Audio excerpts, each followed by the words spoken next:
السلام عليكم ورحمة الله وبركاته. اهلا بيكم كل متابعينا على قناتنا كريز وحبهان، يا رب تكونوا بخير.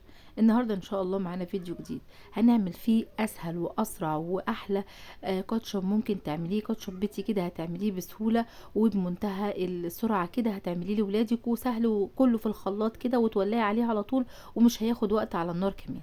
بصوا ما شاء الله القوام بتاعه عامل ازاي. يلا بقى نبتدي ونقول بسم الله ونشوفه عملناه ازاي. معانا تقريبا كيلو ونص من الطماطم، تنقيها كده حمرا وحلوة عشان تديكي نتيجة ولون حلو. هنحط بقى الطماطم في الخلاط وهنحط عليها التوابل. معايا بقى توم بودرة وبصل بودرة وبابريكا وملح وفلفل، معلقة صغيرة هرمية من كل التوابل ما عدا الفلفل نص معلقة.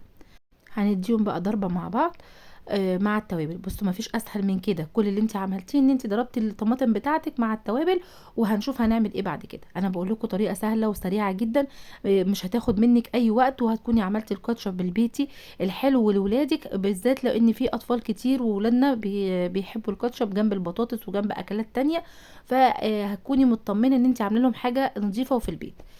عاوزه اقولك حاولي تضربيها كويس جدا عشان تطلع لك كميه صغيره من البذور او القشره اللي احنا مش عاوزينها، لان كل ما بتتضرب اكتر كل ما الكميه اللي بتطلعها قليله وتديكي كميه اكبر في العصير بتاع الطماطم نفسه.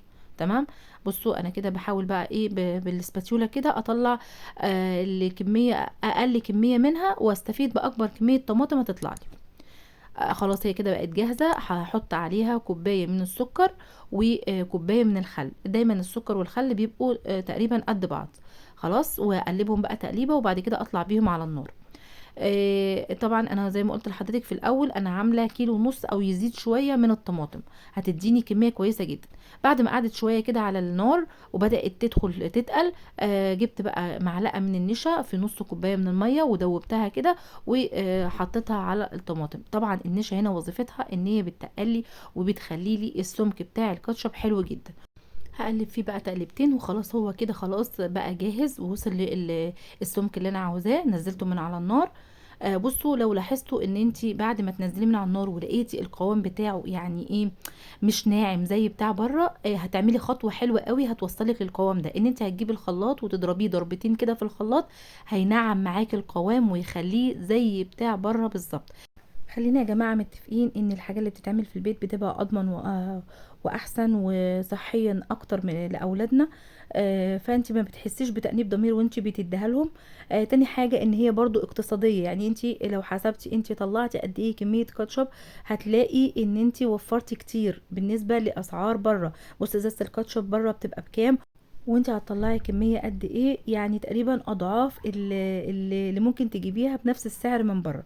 تمام. والعلاوة على ذلك النظافة اللي انت ضمناها.